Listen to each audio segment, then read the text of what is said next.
The other is we've actually gotten so good at the training piece that maybe we're actually reaching some genetic limits or potentials of athletes to where the system is now breaking or failing, right? There's more of an anatomical or physiological limit.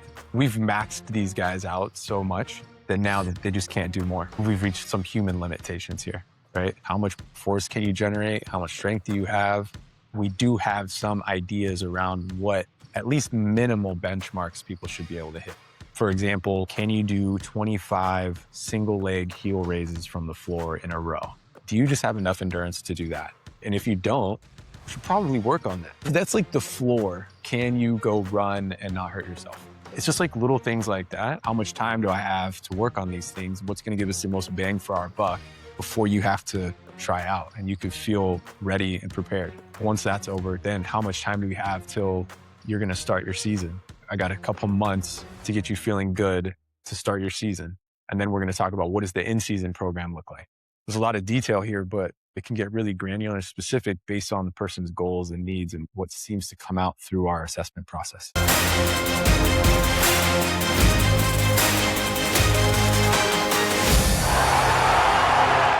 Welcome to Fightful Nutritionist podcast. Today, I sit down with Dr. Aaron Snyder, and we're going to talk about recovery, performance in professional sport. Aaron went from playing professional basketball to becoming a doctor of physical therapy. This path is exactly what makes him different. Aaron is a licensed sport physical therapist and board-certified orthopedic specialist. He earned his Doctor of Physical Therapy degree from UCSF, SFIU, and the BS in Exercise Science from La Sierra University. He specialized in treating basketball players from recreational to professional. He has spent his career sitting at the intersection of elite sport and clinical medicine.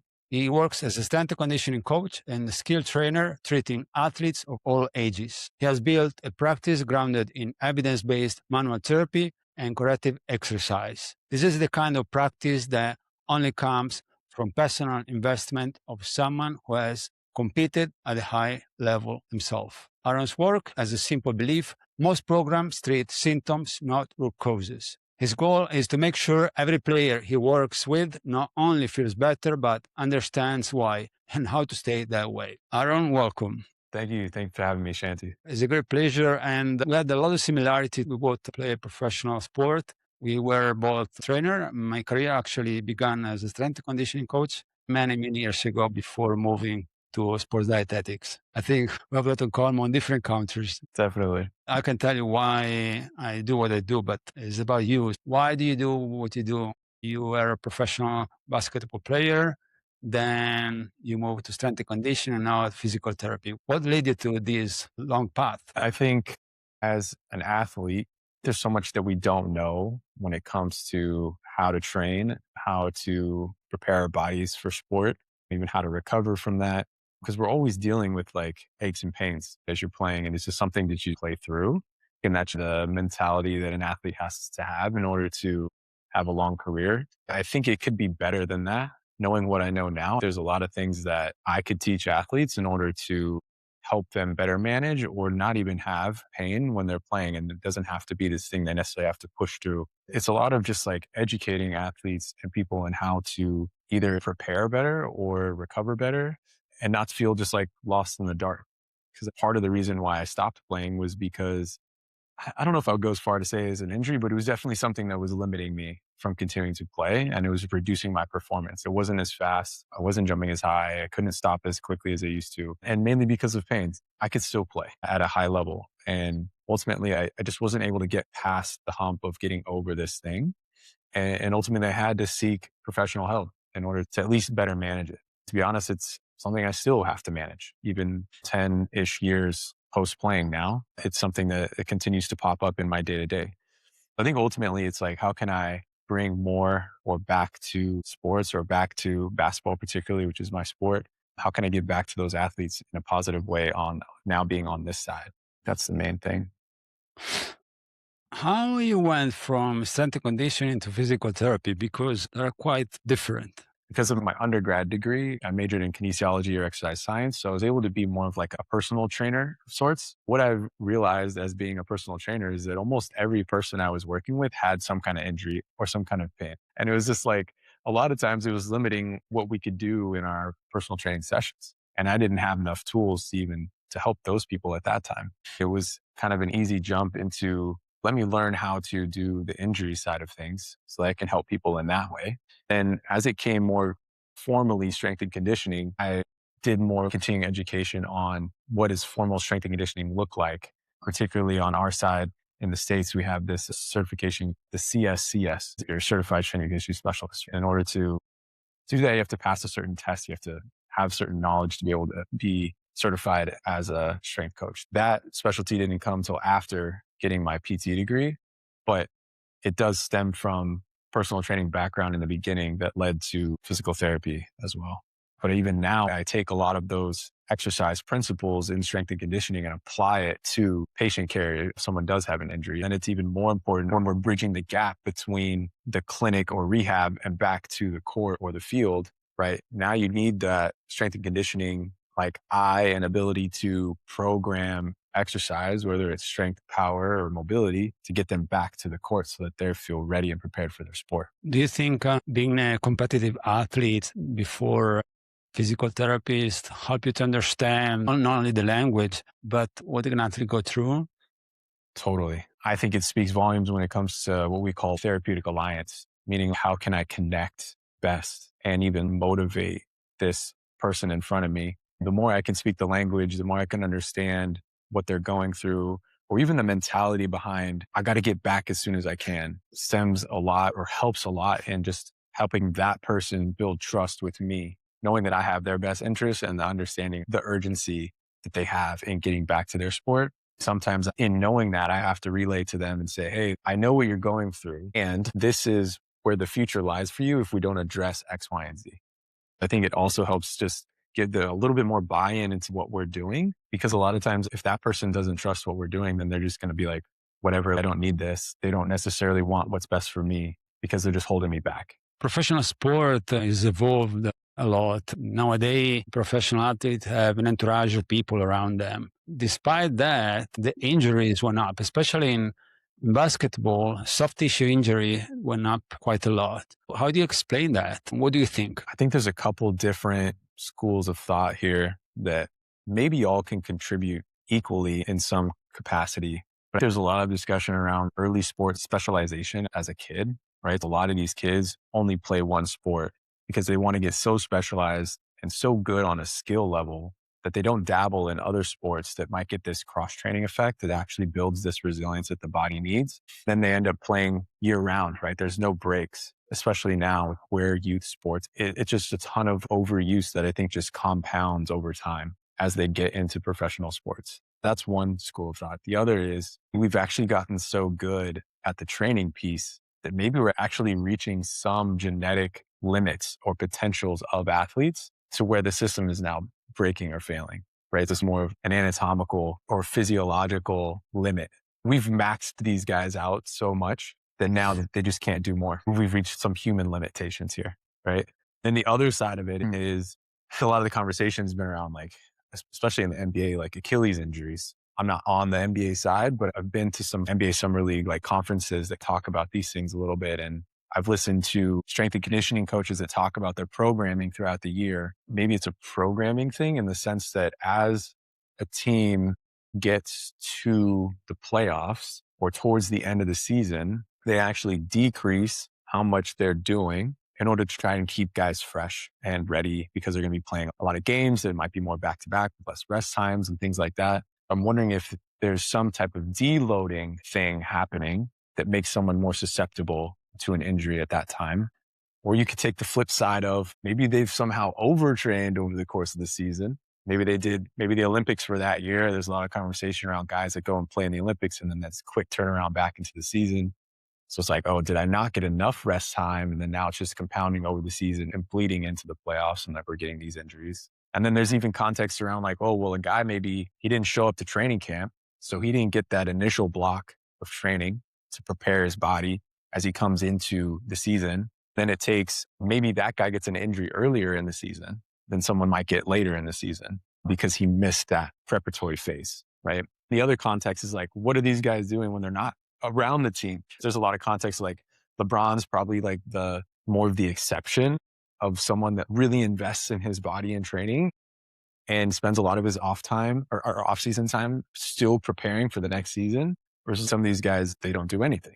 And then they just pop into training camp, expecting training camp to prepare them. And then they go through the season, right? And then you're kind of putting your eggs in one basket as an athlete to really trust whoever's preparing those things for the athletes to do the thing, right? But in essence, the strength coach for the team is building things for the team. I don't know how, if it gets super granular and individualized, I think they try to be, but I think there's still some level of generalization that's happening during the season. I was reading LeBron James spend $1.5 million a year for recovery.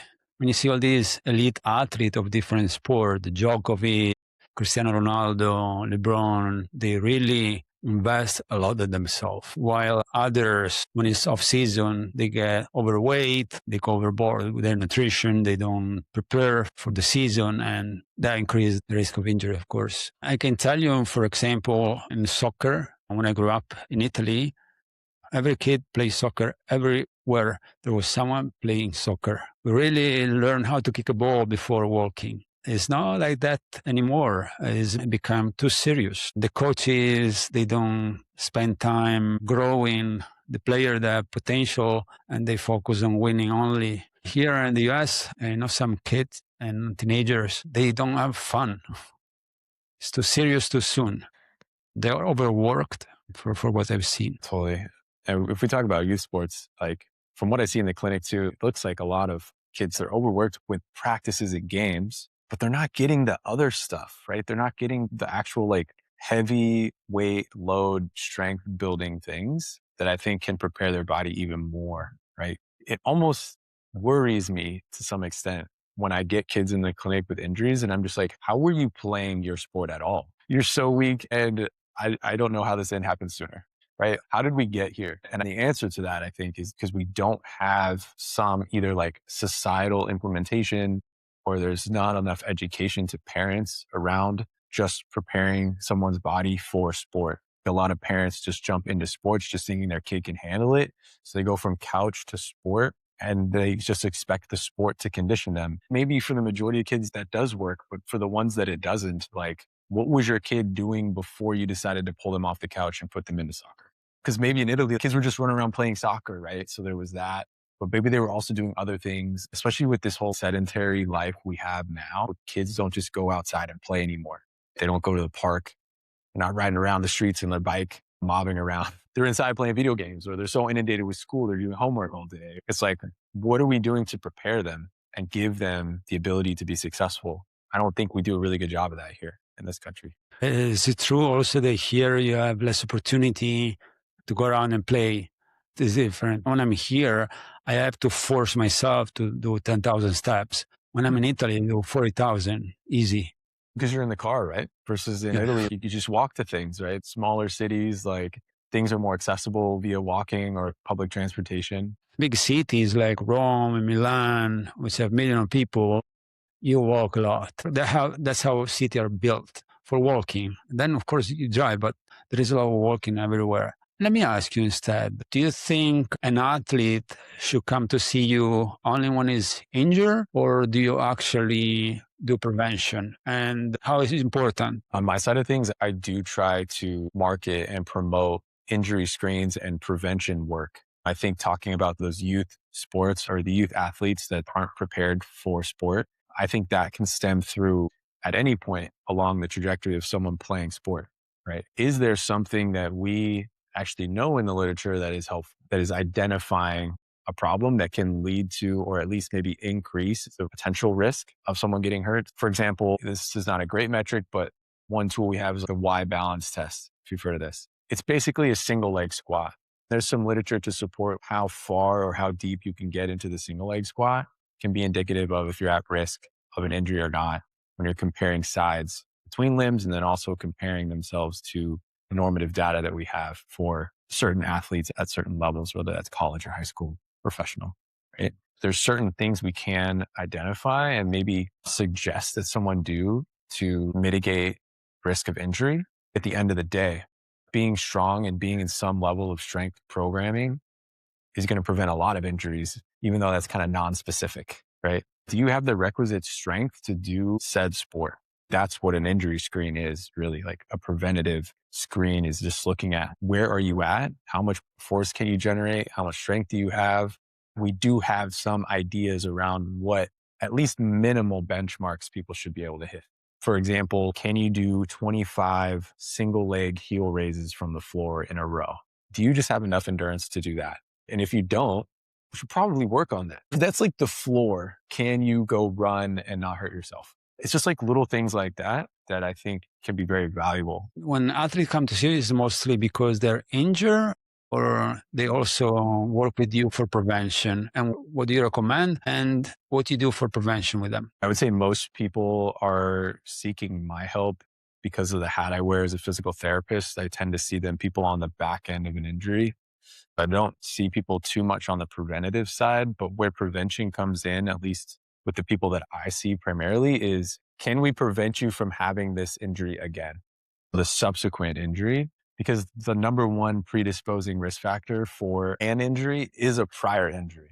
You're way more likely to have the injury happen again if you've already had it. A lot of the conversations we have around prevention is, okay, we got you in a good place now. You're back to sport. Now, what's your plan for maintaining this thing so that it doesn't pop up again and you can still continue to play without pain? From a prevention standpoint, that's probably where we talk about it the most. And there was a second part to your question that I'm blanking on. People come to you mostly for prevention or only when they're already injured?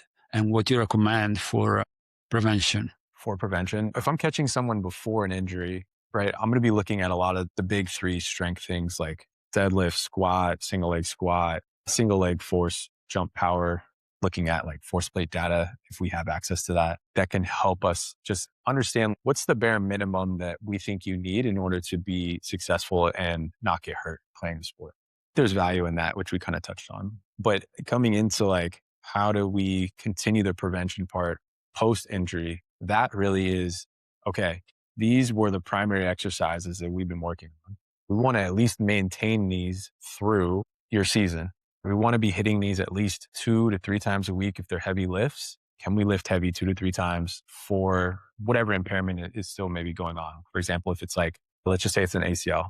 It's like, all right, can we do some heavy lifts for your quad, hamstring, calf at a bare minimum to just keep and maintain the gains that you have like through the season? Now we know that if for whatever reason pain starts coming back, we can fall back on this plan of exercises that we had at least initially. Things fall off in the season in the sense of travel or other like social things come up in the sense like, oh, I didn't get to continue my program, which is fine because maybe you can go a few weeks without the program and not have discomfort. But if at some point the pain does come back, we need to make sure that we come back to the safety net of these core exercises that we already know were helpful for you. Sometimes I kind of leave it up to the individual. How do you want to keep moving forward with this? Do you want to maintain this program like I'm suggesting 2 to 3 times a week? You just keep going with it. Doesn't have to be an everyday thing. And we just try to see where we can fit it in with your game schedule and practices and things like that.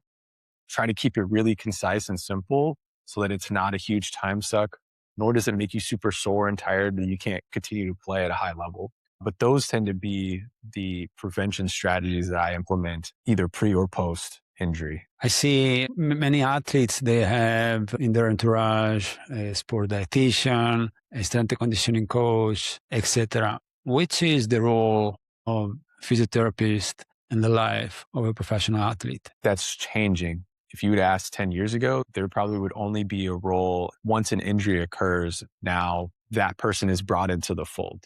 What you're seeing now at the professional level is you're seeing a blend. You're having dual certified physiotherapists and strength and conditioning coaches that are being hired by teams. Someone that can wear both hats at one time. I don't know if that's just pressure from the top, so to speak. These elite teams want someone that could do both so they could save money on not hiring 2 different people to do the same thing.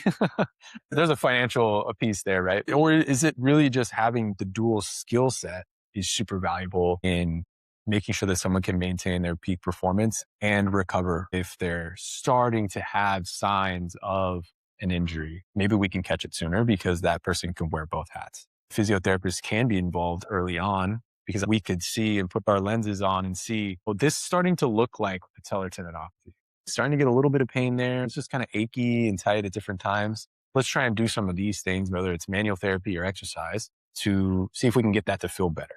Maybe we catch it early enough that we could do some preventative work to some capacity. Or maybe we could say, hey, this athlete's looking a little fatigued. This guy might need an extra day off. Maybe he's an older athlete, or maybe he has a past injury that's starting to creep back in again, and he just maybe needs to talk to a nutritionist or something. Maybe we need to get something in there that he's missing to help with the recovery process. He's more fatigued. He's not recovering from whatever volumes of loads, whether it's games, practices, or training sessions that we would have expected.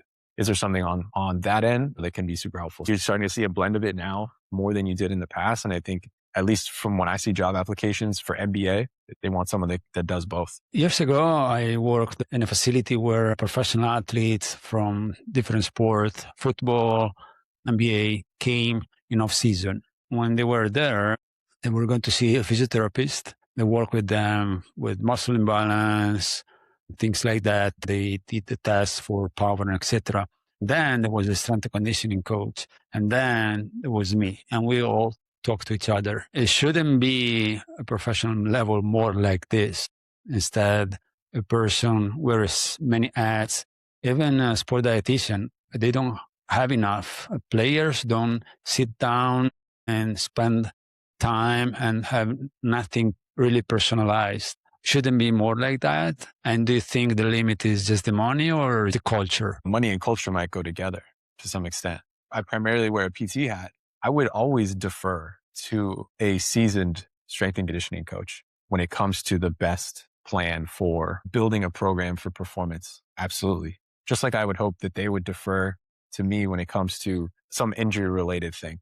I do think there's value in having said professional that's doing a very specific job, because I'm not going to go get a PhD in strength and conditioning right now. I already got my doctorate in physical therapy. I spent way too much time in school already. I'm going to go do more school to be that. I just don't think that's feasible for someone to be that skilled. I know those people exist, but that's probably like 1% of the job market. When you talk about finances, now you got to hire an extra person. The quality of the product improves when you have that separated. That's just my personal opinion. I don't know if that works well, but how did it work for your whole system? That's why when you see these elite athletes, they have their own sport dietitian, their personal massage therapist, because they want personalized work that they don't receive where they probably should. That's interesting. I do hear that a lot. Why are athletes hiring outside of the team? For example, a sport dietitian, it doesn't sit down with you and build a really custom plan around you. The sport dietitian prepare the recovery drinks, the hydration drinks, talk to the kitchen, what to prepare is better than how it was many years ago. There's nothing close to be really customized. Person to do that job. And then depending on the size of the team, let's just say it's the NFL, how many 50 plus players on a team? And you expect one person to individualize each program for each person? For your smaller teams, like your sports, basketball is probably on the lower end, maybe 15 total on a team at a time. That's doable. That's more doable with one person. You could get maybe a little bit more individualized. It probably just depends on the sport overall. I could see the challenges of that for sure. If I'm playing NFL football, then of course I'm going to go hire some specialists to individualize my program. It would make sense. They have their own entourage, their own massage therapists, their own physiotherapists. They probably come hire someone like you to work personally with them. But of course, those are the athletes that have more means, or they work in a sport where they got paid the most. Because, for example, if you look at mixed martial arts, you take up the champions and 3 or 4 down the roster, most of them, they don't make a lot of money. Then they couldn't have something like that. That would totally make sense. You talk about the curative exercise. Can you explain what it is? How is it important for an athlete? How does it fit when someone works with you? Yeah. We could debate if I like the term corrective exercise. It goes, when someone's dealing with pain, I think it goes one of two ways. Is this something where I can work around it, Or is it something I have to go through it? I'm going to explain that. The work around it might be, okay, this is the demand of the sport and this is the problem that you're having. Can I help you move in a different way that still keeps your performance high, but mitigates the stress where you're getting your pain or your injury? For example, might be, let's just say knee, like anterior knee pain, front of the knee pain, like patella, kneecap. I watch you do a cut where you change directions and you have knee pain with that. Okay. Part of what I have to do is assess, are you cutting well? Do I need to just strengthen up the knee? Or do I need to have you move where you're engaging the hip a little bit more by changing the knee position? Can I change the knee position to engage a different part of the leg to mitigate stress at the knee? That's one lane. Then the other lane is just a matter of this person needs more capacity to withstand the demand for the cut, for example. If we're talking about the kneecap, okay, is the quad strong enough? Is the calf strong enough? Is the hip strong enough? Are they all strong? And I just need to move differently. We would say if it's weak, need more capacity to get through that. And I don't really have to change your movement mechanics. If it's strong, maybe I can give someone a different way to move that mitigates pain. And then we don't have to worry about the whole strength piece too much, just like retraining the movement side of things. That might be more formally corrective exercise to some extent, I would think. In essence, on this side, that could be corrective too, in a way of just like we're giving you more gas in the tank, so to speak, to be able to do the thing. I don't know if that's complex in the way I Yeah, described it. I no, try to keep it simple, but I think it's great. If you would see more preventive and this kind of work you're explaining, we would see a lot less injuries. but if we can catch things early enough, we're like, ooh, that looks a little funny as you're running around there. Is there something else going on? You're moving that way because your ankle's really stiff because you had 3 prior ankle sprains and now your knee hurts. Maybe I just need to mobilize the ankle. And now that helps the knee translate over the toes more. And then now we don't have as much stress. I talk about it now and I'm spewing this out of my mouth. It sounds so complex, but when I'm dealing with someone, it seems relatively simple. But recognizing that not everybody's going to feel that way in the moment. Watching people move really can tell a lot of a story that could either be preventative or even helpful if someone does have injury or pain. I do want to say that you can't demonize everything. There's a lot of funny movers out there that just don't have problems ever. How do we explain those people? Maybe they just have insane capacity. Their tissues are just so robust that they can handle any biomechanical change and difference. And it doesn't really matter how they move. They can handle it. I remember years ago, we had this player in the 90s from Brazil. They used to call him the phenomenon. And he was probably one of the greatest talent soccer ever seen. He had so many injuries. He was lazy. He was very lazy, but he had so much talent and he had a lot of injuries. What's his formal name? Ronaldo Nazario. They call him the real Ronaldo. The real Ronaldo. They call him the real Ronaldo. It was unbelievable. He had so much strength. It was so explosive. It was unstoppable. You hear the best defensive player in history, like Maldini and many other of the era, is unstoppable. He could do whatever he wants. Nobody could stop him. And when he decided to goal, he scored. That's crazy. It was another planet, like Messi or Maradona, but this one was particular, in my opinion. He had a lot of injuries. At that time, there was no physiotherapist to prevent those injuries. And it was very, very lazy. He just loved play soccer and he had this god talent. Before was just, okay, I got injured, I have to go to see a physiotherapist. Many of these elite players, they have actually physiotherapists to prevent injury. We should see more of that in professional sport rather than a person wearing too many hats, as you were describing. Yeah, I agree with that. Otherwise, I'm a strength and conditioning coach that knows a little bit of physiotherapy. It can be a pro, but it's impossible. It's too much study. That's way too much. There's so much to learn. It's hard to know everything. You do the best you can and know as much as you can, but you become a lifelong learner. Maybe just gain more tools to help as many as you can. That's kind of the approach that I take. You just try to learn a little bit, something new each day, if I can. Just take something new away. Because you never know that the information you just learned, how that's going to help the next person or who that is for. It may not be for anybody right now that you're working with, but it might be for someone later down the line. Coming back to your thoughts there on the real Ronaldo, his genetic potential was just insane. His talent was great. I often wonder if LeBron James would be the same had he not spent $1 million+ on his body a year where would he be in his injury perspective or timeline? I like to think that he needs us to some degree, but also I wonder if he's just a genetic freak that it's like, does he just have an insane amount of capacity and resilience that he can just handle anything? These are often the debates, but we'll never know. You see these athletes play for a long time, like Cristiano Ronaldo is in his 40, LeBron James is there, and others, they get a lot of injuries. These people, they take very good care of themselves. Probably R9, if we would have been another head, would have a totally different career. I agree with you. I think there's enough data and athlete case studies, as you mentioned. You just listed off a few people. It's like the elite people that do take care of their bodies have these insanely long careers and they're doing way more than anybody ever expects them to do.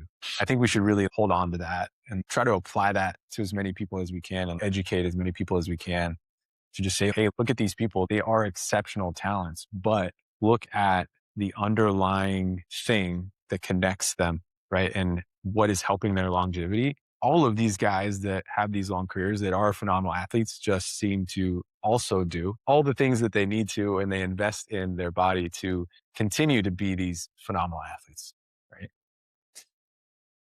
Yeah, I mean, they have the talent, but when you have long career, and we see nowadays athletes retiring much later. Even in soccer, when I was a kid, 32, 33, you're done. We had Maldini, they retired 41, but that was a very disciplined person. I remember the story of his coach when he was playing Real Madrid. They arrived at the airport in the evening. Everybody went to the sleep. He went to the gym. I understand what kind of obsession. And I have worked along the year with many high-level athletes. Not all, but many. They're very organized and a bit obsessed about being the best. You have to be. I think we think of that in a negative way. Like when we say obsession, I think we use that relatively negatively for most people in society. Like, oh, that guy's obsessed with X, Y, and Z. But that's just the level of, I think, commitment to make it to a professional level is that you have to be obsessed with it. It has to be the thing that you do and you talk about all the time. I think in the moment it become like a chore. It's probably not for you, and probably you should, and you will not be an elite, because when I see all these elite players, no birth, I didn't see my son when he was born.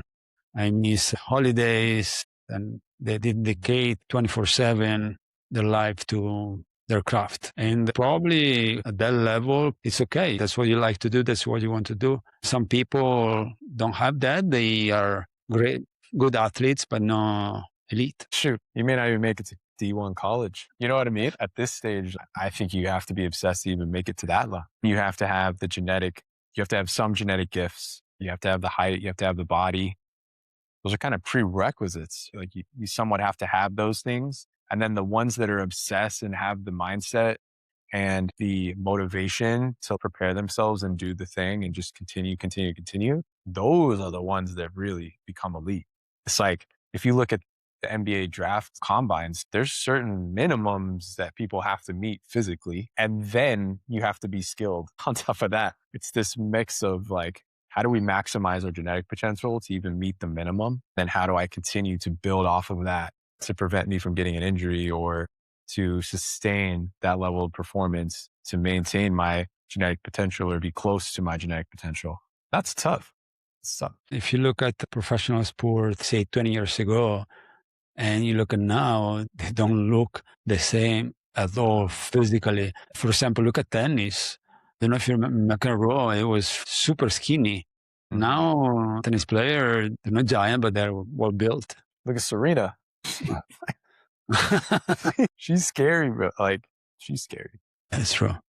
And if you would have to work with a professional athlete that hire you to work specifically with them privately, what do you do in particular? Yeah, absolutely. When I'm bringing someone in, one of my priorities is to do a detailed assessment, essentially a performance-based assessment.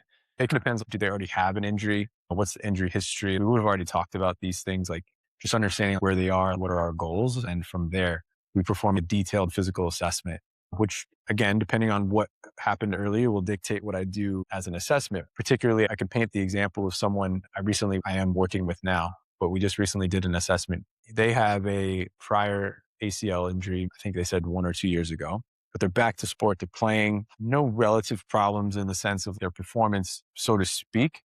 They don't feel explosive. They feel they don't have mobility in getting into certain positions and they're crossing over. They don't feel they can get as low. They don't feel they can explode out of the bottom of a crossover.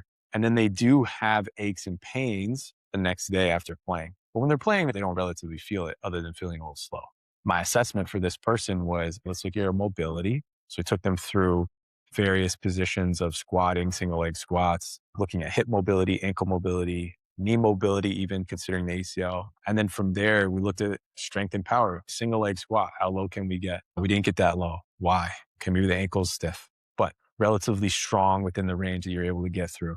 Then we look at power. Can I do an explosive, something that starts with a seated single leg jump? And we're comparing sides. Can you explode from the bottom of that position where we might expect you to be in that crossover? Can we explode out of that position? What does that look like? Are we fast? Can we compare sides? Oh, you're a little slower on one side than the other. You're slower on the ACL side. Okay, we got to work on power. We got to work on your mobility. These are going to be our priority things that are going to address what you already feel, which is not fast. And that's going to help you also perform and get to where you want to get to. Then on the back end, the feeling bad after playing, there's like Achilles discomfort, knee discomfort, hip discomfort. From an Achilles perspective, all right, I talked about the heel raise test, 15 max on either side. Right? Okay. You have bilateral Achilles pain. No wonder you don't have the requisite minimum to play, in my opinion, to play the sport.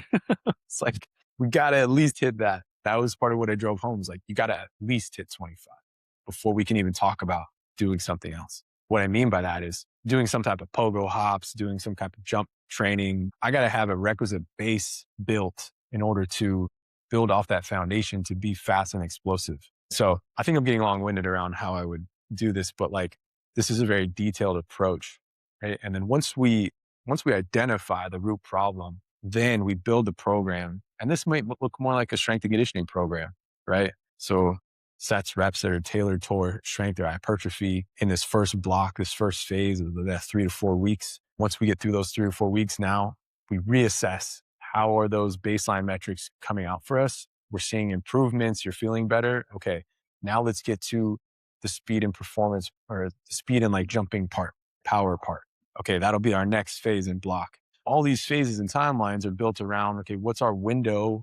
For him, example is like, he's got to try out for the G League. How much time do I have to work on these things? What's going to give us the most bang for our buck before you have to try out and you can feel ready and prepared? Once that's over, then how much time do we have till you're going to start your season? I got a couple months to get you feeling good to start your season. And then we're going to talk about what does the in-season program look like? There's a lot of detail here, but it can get really granular and specific based on the person's goals and needs and what seems to come out through our assessment process. Do you think in the future we're going to see a lot of more of this work or in the sport, or instead is more like you're saying, many people wearing the more hat because the injuries are really going up? You know, that's an interesting point. Maybe that is another contextual factor as to why these injuries are going up. Maybe there's too many people wearing too many hats and there's not enough individualized programming for that athlete. And now we're seeing this rise in injuries. I like to think that we're seeing that, at least an increase in like getting physical therapists involved into the team. I think we see it though at a higher level. Where we don't see it, which is really interesting, is the college level. You only have a physio on the team at that elite, like D1 level. You don't really have it anywhere below that. Even from high school, there's nobody in high school. They're all athletic trainers. Then you have strength coaches. There's no physios there. There's hardly any physios at college. Then we're seeing a sprinkling of physios at the elite level. And each team might have one, depending. In the NBA, now we see 2 to 3, depending on the organization and how much they value a physio. You are even seeing some physios at the director of health. VPs of health are now also turning into physios, which is nice to see. I think it's starting to become more mainstream, but I would love to even see it just like at the midsection. Where could we be more where we're not, so to speak? And maybe that helps people as they're getting to that elite level, maybe we can have some mitigation of some of these things in college that doesn't pop up again in the pros. Now the guy at the pro level has to figure out what all you did through college to then now try to mitigate the problem. I guess kind of putting out the fire too late. Maybe we could have mitigate how much of the fire was there before they got to that elite level. That's just my soapbox, but would love to see more of it. Absolutely. Aaron, thank you very much for coming. It's been a real pleasure. Thank you for sharing your knowledge.